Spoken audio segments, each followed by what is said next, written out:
Magandang araw po sa inyong lahat. Ako po si Dr. Benigno Manlapas, isang doktora na may espesyal na puso para sa kalusugan ng ating mga nakatatanda.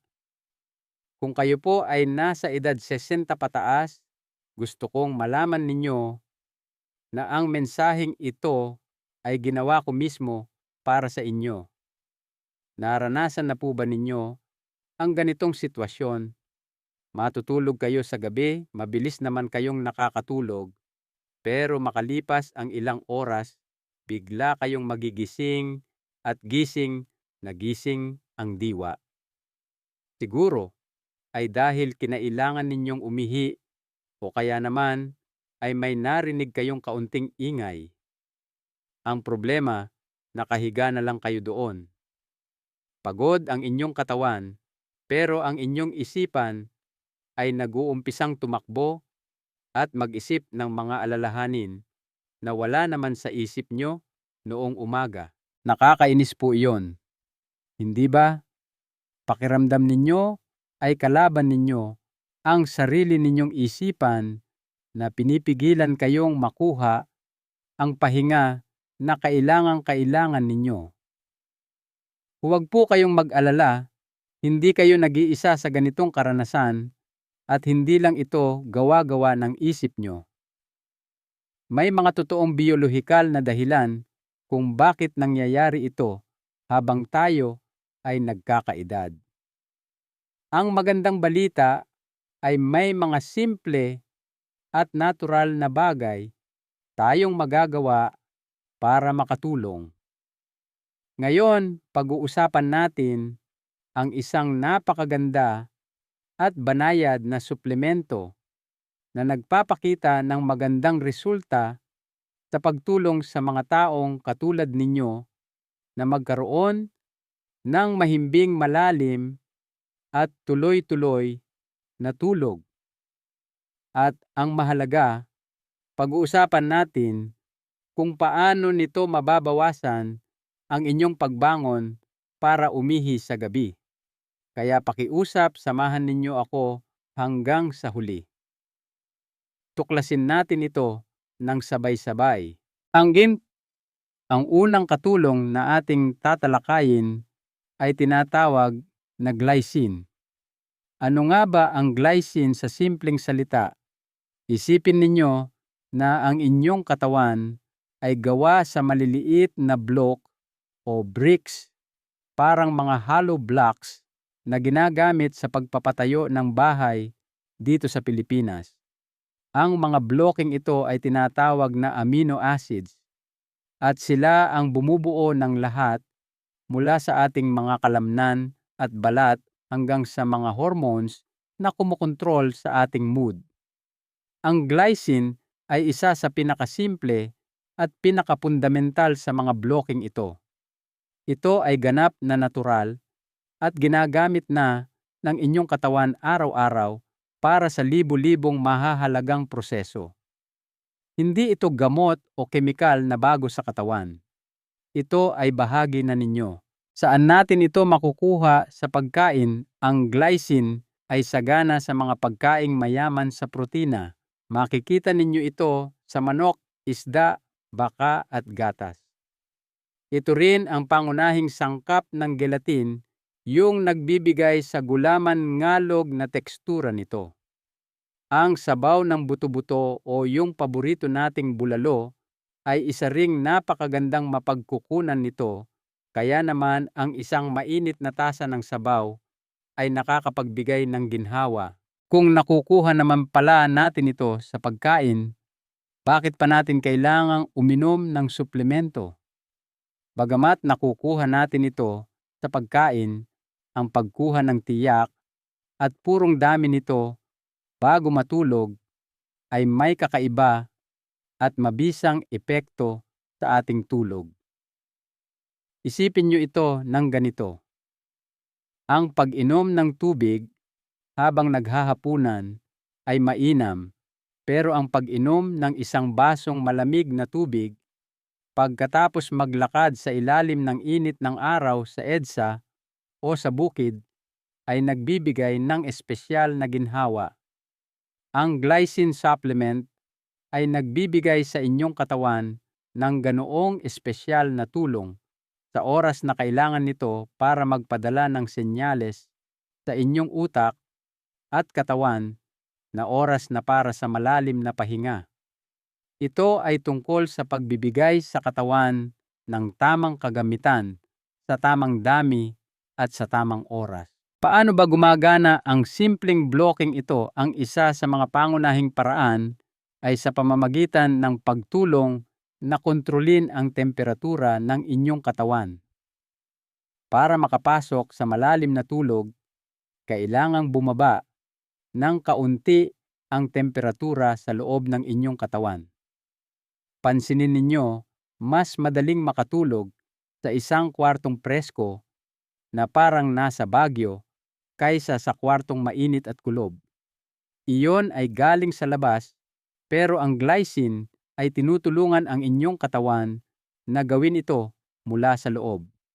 Narito ang isang simpleng halimbawa. Isipin na ang inyong katawan ay isang mainit na bahay sa isang gabing tag-init sa Maynila. Para palamigin ang bahay, bubuksan ninyo ang mga bintana para makapasok ang hangin at lumabas ang init. Ganyan ang ginagawa ng glycine. Dahan-dahan nitong pinaparelax at binubuksan ang maliliit na ugat ng dugo sa inyong balat, lalo na sa inyong mga kamay at paa. Hinihikayat nito ang mas maraming daloy ng dugo sa inyong mga paa at kamay na nagsisilbing parang maliliit na bintana ng inyong katawan para makalabas ang sobrang init at matulungang lumamig ang loob ng inyong katawan. Ang maliit at natural na pagbaba ng temperatura na ito ay isang malakas na senyales sa inyong utak na nagsasabing ligtas na, madilim na, oras na para sa malalim na tulog.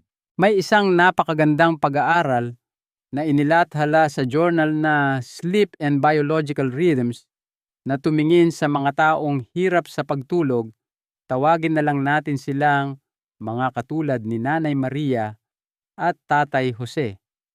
Binigyan sila ng 3 grams ng glycine bago matulog. Ang resulta ay kamangha-mangha. Hindi lang nila naramdaman na mas kargado sila ng pahinga pagkagising, kundi pinatunayan ito ng siyensya. Mas mabilis silang nakatulog at ang pinakamahalaga, mas mabilis silang nakarating sa pinakamalalim at pinaka-restorative na yugto ng tulog na tinatawag na REM sleep. Isipin ninyo ang REM sleep bilang masipag na tagapaglinis ng inyong utak tuwing gabi. Buong araw, tumatanggap kayo ng impormasyon, nakikipag-usap at natututo ng mga bagong bagay. Sa gabi, habang nasa REM sleep, nagtatrabaho ang tagapaglinis na ito. Inaayos nito ang mga pangyayari sa maghapon, itinatago ang mahahalagang alaala sa long-term memory at nililinis ang mga kalat sa isip. Ang prosesong ito ay napakahalaga para sa ating memorya. Habang tayo ay tumatanda, ang pagprotekta sa ating memorya ay isang pangunahing prioridad. At ang pagkuha ng sapat na REM sleep ay isa sa pinakamagandang paraan para gawin iyon. Sa pagtulong sa inyo na makarating sa yugtong ito ng mas mabilis at manatili doon ng mas matagal, sinisiguro ng glycine na mas mahaba ang oras ng paglilinis ng utak at pagsisinop ng inyong mga alaala. Kaya naman, ang mga tao sa pag-aaral ay hindi lang naramdaman na mas pahinga sila, kundi mas matalas din ang kanilang memorya at mas malinaw ang pag-iisip kinabukasan. Panalo sa lahat ng aspeto. Ngayon, pag-usapan naman natin ang numero unong sumisira sa tulog ng marami sa atin ang pagbangon para umihi. Dito talaga nagpapakitang gilas ang glycine. Ang mga mananaliksik ay nagsagawa ng pag-aaral sa mga taong may ganitong problema, isang kondisyon na tinatawag na nocturia.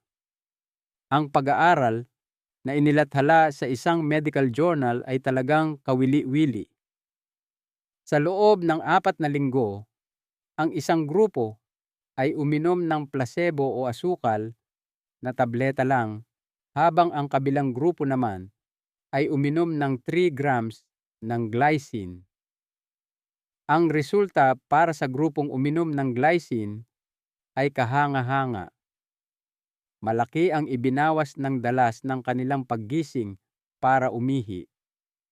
Naramdaman nilang hindi gaanong apurado ang tawag ng kalikasan. At narito ang pinakamagandang bahagi para sa marami.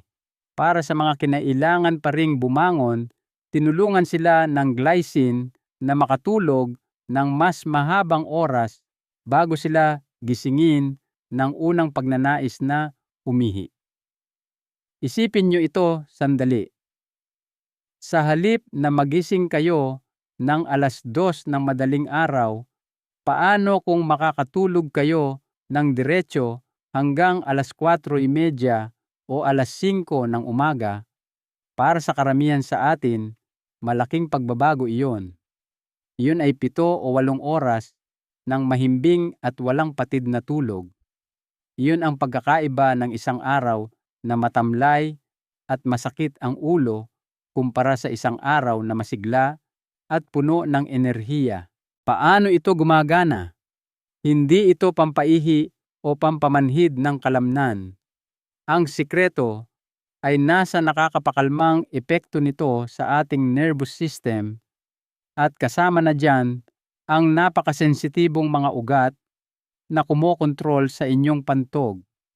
Isipin ang senyales mula sa inyong pantog papunta sa inyong utak bilang isang doorbell o timbre ng pinto. Para sa maraming may nocturia, ang doorbell na iyon ay sobrang sensitibo. Kaunting presyon lang, tutunog na ito ng malakas at gigisingin kayo. Tumutulong ang glycine na hinaan ang pagkasensitibo ng doorbell na iyon. Hindi nito sinisira ang doorbell. Maririnig nyo pa rin ito kapag talagang kailangan ng buksan ang pinto, pero hindi na ito tutunog ng malakas sa bawat maliit na hangin na dumadaan. Pinapakalma nito ang mga nerbiyos para hindi kayo magising sa mga false alarm, kaya makakatulog kayo hanggang sa talagang puno na ang inyong pantog. Ngayon, pahapyaw nating pag-usapan ang kaibigan ng glycine na tinatawag na creatine. Ang creatine ay isa ring natural na sangkap na ginagawa ng ating katawan. Ang pangunahing trabaho nito ay magbigay ng mabilis na enerhiya sa inyong mga cells, lalo na sa inyong utak. Isipin nyo ito bilang maliliit na rechargeable battery para sa inyong utak. Ang inyong utak ay napaka-aktibo sa gabi, pinapatakbo ang lahat ng programa sa paglilinis at memorya. Minsan, ang mga bateryang ito ng utak ay nalolobat sa gabi. Kapag nangyari iyon, ang inyong utak ay maaaring magpadala ng maliit na panic signal na nagiging dahilan ng biglaang pagkagising nang walang dahilan, na mapapatanong kayo sa sarili, bakit ako gising? Paano nakakatulong ang glycine? Ang glycine ay isang pangunahing sangkap na ginagamit ng katawan para gumawa ng sarili nitong creatine. Sa pag-inom ng glycine, bago matulog, binibigyan ninyo ang inyong katawan ng mga materyales na kailangan nito para panatilihing puno ang mga baterya ng inyong utak buong gabi. Nakakatulong ito na maiwasan ang pagbagsak ng enerhiya na pwedeng gumising sa inyo na nagre-resulta sa mas maayos at mas malalim na tulog. Nagtatrabaho sila bilang isang magandang team para panatilihing kalmado ang inyong pantog at ang inyong utak. Bago tayo dumako sa mga praktikal na tips, pag-usapan natin ang mga alalahanin sa gabi. Hindi ba nakakapagtaka kung paano ang isang maliit na problema ay parang nagiging napakalaking pasanin kapag 3:00 ng madaling araw? Nangyayari ito dahil ang bahagi ng ating utak na responsable sa takot at pagiging alerto ay nagiging sobrang aktibo kapag bigla tayong nagising. Makakatulong din dito ang glycine. Gumagana ito sa mga receptors sa inyong utak na nagsisilbing switch para kumalma. Sinasabihan nito ang mga eksitadong bahagi ng utak na tumahimik. Isipin nyo ito na parang ganito. Ang nakaka-stress na isipin ay parang isang maingay na kanta sa radyo sa loob ng inyong ulo. Hindi naman binabasag ng glycine ang radyo, pero binibigyan kayo nito ng kakayahan na dahan-dahang abutin at hinaan ang volume. Lumilikha ito ng kaunting payapang distansya sa pagitan ninyo at ng inyong alalahanin para hindi kayo tangayin ng baha ng pagkabalisa. Dahil dito, mas madaling makarelax ang inyong katawan at isipan pabalik sa pagtulog. Ipinapakita pa ng mga pag-aaral na ang glycine ay nakakatulong na pababain ang ating pangunahing stress hormone na cortisol. Kaya hindi lang ito basta pakiramdam ng pagiging kalmado. May totoong pisikal na epekto na nangyayari na tumutulong na pumurol ang matatalim na gilid ng stress at pagkabalisa, lalo na kapag kayo ay nasa gitna ng gabi. Kung interesado kayong subukan, ito paano ba ang tamang paraan? Itinuturo ng pananaliksik ang isang napakalinaw at simpleng paraan. Ang dami ay 3 grams, inumin mga 2 oras bago kayo matulog. Nagbibigay ito ng sapat na oras para maabsorb ng katawan at mag-umpisang gumana. Ang paghalo nito sa kaunting mainit na tubig ay isang mahusay na paraan ng pag-inom, habang ang glycine ay isang napakagandang kagamitan. Pag-usapan naman natin ang iba pang simple at mabisang estratehiya na pwede ninyong idagdag para makabuo ng kumpletong plano para sa mapayapang gabi. Ito ay mga bagay na maganda ang epekto kapag isinabay sa glycine. Una, pag-usapan natin ang isang simpleng pisikal na paraan para sa nokturya o pag-ihi sa gabi. Madalas nagigising tayo para umihi dahil ang tubig o fluid sa ating katawan ay naiipon sa ating mga binti sa maghapon dahil sa gravity o grabidad. Kapag humiga na tayo ng patag, lahat ng tubig na iyon ay bumabalik sa ating daluyan ng dugo at sinasala ng ating mga bato o kidneys na siya namang pumupuno sa ating pantog. Narito ang isang napakagandang tip. Sa loob ng 1 o 2 oras sa gabi, habang kayo ay nagbabasa o nanonood ng telebisyon, subukang itaas ang inyong mga paa. Ipatong ang mga ito sa isang bangkito otoman o ilang unan para maging kapantay o mas mataas sa antas ng inyong puso. Hahayaan nito na ang tubig ay umalis sa inyong mga binti at maproseso ng inyong katawan bago pa kayo matulog. Maaaring mapansin ninyong mapapaihi kayo bago matulog, pero iiwan nitong mas walang laman ang inyong pantog para sa mahabang gabi. Ito ay simpleng paraan na walang gastos at malaki ang magagawa. Pangalawa, isaalang-alang ang pakikipag-usap sa inyong doktor tungkol sa sleep apnea. Ito ay isang kondisyon kung saan panandaliang humihinto ang inyong paghinga ng maraming beses sa gabi. Nakakagulat na karaniwan ito at madalas ay hindi natutukoy. Kapag huminto kayo sa paghinga, bumababa ang antas ng oxygen sa inyong dugo na nagbibigay ng stress sa inyong puso. Bilang tugon sa stress na ito, ang inyong puso ay naglalabas ng espesyal na hormone na may isang pangunahing epekto. Inuutusan nito ang inyong kidneys na gumawa ng mas maraming ihi. Maraming tao na nagpagamot para sa sleep apnea ang namangha na ang kanilang problema sa pag-ihi sa gabi ay tuluyang nawala. Ito ay isang malaking nakatagong sanhi ng nocturia. Pangatlo, isipin natin kung ano ang nakakairita sa pantog. Katulad ng ilang pagkain na nagbibigay ng heartburn, may ibang pagkain at inumin na nagpaparamdam sa inyong pantog na mas malikot o apurado.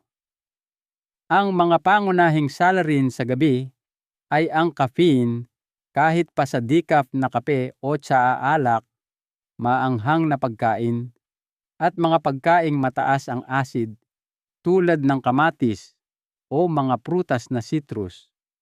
Hindi nyo naman kailangang tanggalin ang mga ito sa buhay nyo, pero ang simpleng pagbabawas nito sa mga oras bago matulog ay may napakalaking epekto sa pagpapakalma ng inyong pantog. At narito ang isa pang katulong na dapat isaalang-alang: magnesium.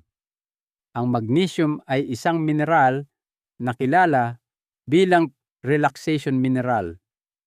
Tumutulong itong i-relax ang mahigit 300 sistema sa inyong katawan, kasama na ang inyong mga kalamnan. At hulaan nyo, ang inyong pantog ay isang kalamnan. Ang isang tiyak na uri na tinatawag na magnesium glycinate ay partikular na maganda dahil nakukuha ninyo pareho ang nakaka-relax na benepisyo ng magnesium at ang benepisyo sa tulog ng glycine sa iisang inuman. Makakatulong din ito na mabawasan ang pamumulikat at ang pakiramdam ng pangangawit sa inyong mga binti. Panghuli, pag-usapan natin kung ano ang gagawin kapag nagising kayo sa gitna ng gabi. Ito ang susi. Ang layunin ay iwasan ang inis. Ang pagpupumilit na makatulog ulit ay parang paghawak sa isang basang sabon. Habang hinihigpitan ninyo ang hawak, lalo itong dumudulas. Sa halip, magkaroon ng plano. Maglagay ng napakahinang ilaw o night light sa inyong pasilyo o banyo. Huwag ang maliwanag na ilaw sa kisame na gugulat sa inyong diwa. Kung hindi kayo makatulog ulit, pagkatapos ng 15 o 20 minuto, bumangon sa kama. Pumunta sa isang komportabling upuan sa ibang kwarto na may mahinang ilaw at magbasa ng nakakaantok na libro o makinig sa mahinang musika. Walang telebisyon, walang cellphone, walang computer. Ang blue light mula sa mga ito ay malakas na senyales sa utak para gumising. Ang layunin ay hindi para piliting matulog, kundi para mag-relax ng mapayapa hanggang sa antukin ulit at saka bumalik sa kama. Sa pagtanggap sa pagiging gising, sa halip na labanan ito, inaalis ninyo ang kapangyarihan nito at nababawasan ang inyong pagkabalisa. Gaya ng lagi, magandang ideya na makipag-usap sa inyong doktor bago magsimula ng anumang bagong suplemento para masigurong tama ito para sa inyo at sa inyong kalusugan. Ang magkaroon ng buong gabi ng malalim at walang patid na tulog ay isa sa pinakamagandang regalo na maibibigay natin sa ating sarili lalo na habang tayo ay nagkakaedad. Naaapektuhan nito ang ating mood, memorya, lakas at pangkalahatang kalusugan. Ang glycine kasama ng mga simple at banayad na estratehiyang ito ay isang subok at mabisang paraan para tulungan kayong mabawi ang mga payapang gabi. Maraming salamat po sa pagsama sa akin ngayong araw. Narito ang isang mahalagang aral na nais kong baunin ninyo. Ang pagtanda ay hindi dapat maging dahilan para tiisin ang hirap sa pagtulog. Minsan, ang solusyon ay nasa simpleng pag-unawa sa pangangailangan ng ating katawan at pagbibigay dito ng tamang suporta. Ang mahimbing na tulog ay pundasyon ng masayang buhay, senior. Kung nakatulong ito sa inyo, mag-comment po kayo sa ibaba, mag-subscribe sa ating channel, at i-share ito sa inyong mga kaibigan at pamilya para sama-sama tayong maging malusog. Matulog ng mahimbing.